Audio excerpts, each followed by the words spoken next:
జయ అపజయాలతో సంబంధం లేకుండా వరుస చిత్రాలు చేసుకుంటూ పోతున్నాడు హీరో కిరణ్ అబ్బవరం. ఇండస్ట్రీలో అడుగుపెట్టిన 5 ఏళ్లలోనే 10 చిత్రాలు పూర్తి చేశాడు. తన కథల ఎంపిక బాగా ఉన్నా ఏదో కలిసి రావడం లేదు.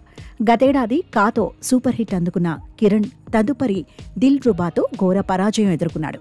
ఇప్పుడు కే ర్యాంప్ అంటూ వచ్చాడు.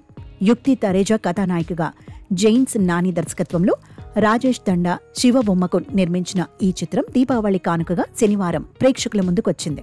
మరి చెప్పినట్లుగానే ఈ చిత్రంతో కిరణ్ అబ్బవరం ర్యాంప్ ఆడిస్తున్నాడా? అతని ఖాతాలో హిట్ పడినట్లేనా? Let's watch.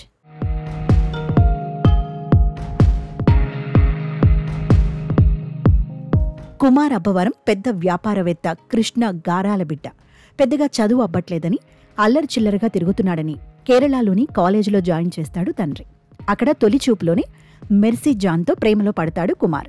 ఆమెకు జీవితకాలం తోడుంటానని వరమిచ్చేస్తాడు. అసలు మెర్సీ ఎవరు ఏంటి అని చూడకుండా ప్రేమలో దిగిన కుమార్ తన ప్రేయసికి ఉన్న సమస్యతో ఇబ్బందులకు గురవుతాడు. అసలు జాన్కున్న సమస్య ఏంటి? వారిద్దరూ ఒక్కటయ్యారా?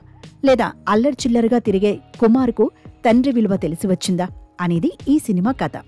చదువురాని కుర్రాడో, అతని ప్రేమ, ఆ తర్వాత వచ్చే చిక్కుముడులు రొటీన్గా ఉండే సినిమా కథే. అయితే ఈ ప్రేమ కథలో సమస్య అమ్మాయితోనో, అమ్మాయి కుటుంబంతోనో కాదు, అమ్మాయికి ఉన్న మానసిక రుగ్మత. దానిని హీరో ఎలా పరిష్కరించాడు, తన ప్రేమను ఎలా నిలబెట్టుకున్నాడు అన్నది ఎంటర్టైన్మెంట్ యాంగిల్లో చూపించాడు దర్శకుడు. లాజిక్లు వెతకొద్దని ముందుగానే చెప్పేశాడు. నిజం చెప్పాలంటే లాజిక్లు లేకుండా నవ్వుకోవడానికి తీసిన సినిమా ఇదే. ఫస్ట్ హాఫ్ అంతా కాలేజ్ ప్రేమాయణం, హీరోయిన్ సమస్యను రివీల్ చేయడంతో సోసోగా సాగింది. సెకండ్ హాఫ్ నుంచి స్పీడ్ అందుకుంది. ఫస్ట్ హాఫ్, సెకండ్ హాఫ్ రెండింటిలో కూడా నరేష్పై చిత్రీకరించిన ట్రాక్ థియేటర్లలో నవ్వులు పోయించింది. నిజానికి ఈ ట్రాక్ నరేష్ నిజ జీవితానికి కూడా కనెక్ట్ అయ్యేలా ఉండటంతో మరింతగా పండింది. సెకండ్ హాఫ్లో కామెడీతో పాటు క్లైమాక్స్లో ఎమోషన్స్ ఉండటంతో థియేటర్ నుంచి బయటకు వచ్చే ఆడియన్ ఫీల్తో వస్తాడు. ఇక హీరోయిన్, హీరో తండ్రికి సంబంధించిన సీన్స్ భావోద్వేగాన్ని కలిగిస్తాయి. హీరో హీరోయిన్ల మధ్య అన్ని ముద్దు సీన్స్ అవసరం లేదేమో. తెరపై ముద్దు సీన్ కనిపించిన ప్రతిసారి ఓ రీజన్ చూపించినా ముద్దు సీన్ లేకుండా కూడా ఆ సీన్స్ తీయొచ్చు. ఇక అడల్ట్ జోక్స్ బోలెడు. అయితే చివర్లో హీరోయిన్ మానసిక రుగ్మతకు చూపించిన సొల్యూషన్ కన్విన్స్ గానే ఉంది. జీవితంలో ఓ లక్ష్యం లేకుండా అల్లరి చిల్లరగా తిరిగే కుర్రాడి పాత్రలో కిరణ్ అబ్బవరం బాగానే నటించాడు. ఫస్ట్ టు లాస్ట్ కుమార్ పాత్రకు తగిన న్యాయం చేశాడు. ఈ చిత్రంలో భుజాలు కదుపుతో ఓ కొత్త మేనరిజం మెయింటైన్ చేశాడు. నిజానికి అదొక ఎలివేషన్లా ఉంది. మెర్సీ జాన్ పాత్రలో యుక్తి తరేజా కూడా చక్కగా చేసింది. సాధారణంగా కనిపిస్తూ తను అనుకున్నది సమయానికి జరగకపోతే నానా యాగి చేసేసే డిజార్డర్ ఉన్న అమ్మాయిగా మెప్పించింది. గ్లామర్గానూ ఉంది. హీరోతో కెమిస్ట్రీ కూడా పండించింది. నరేష్ ఎప్పటిలాగానే తన పని తాను చేసుకుపోయారు. ఆ పాత్రకు రాసిన సెటైర్లు, కామెడీ ట్రాక్స్కి నవ్వని వారుండరు. దానికి తోడు మంచి ఎమోషనల్ సీన్స్ కూడా పడ్డాయి.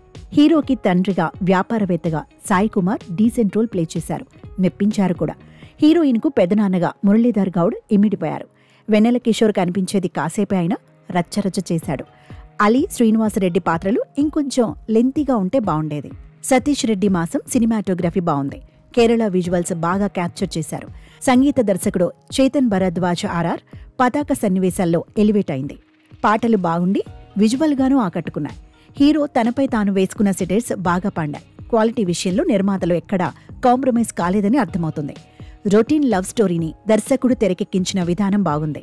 ఇక వినోదాన్ని, భావోద్వేగాలను మేళవిస్తూ జైన్స్ నాని సినిమా తీసిన విధానం అందరినీ అలరిస్తుందనే చెప్పవచ్చు. నిజానికి ఇది తనకు మంచి పరిచయ చిత్రం అవుతుంది. లాజిక్లు వెతక్కుండా ఓసారి ఈ సినిమా చూసేయొచ్చు.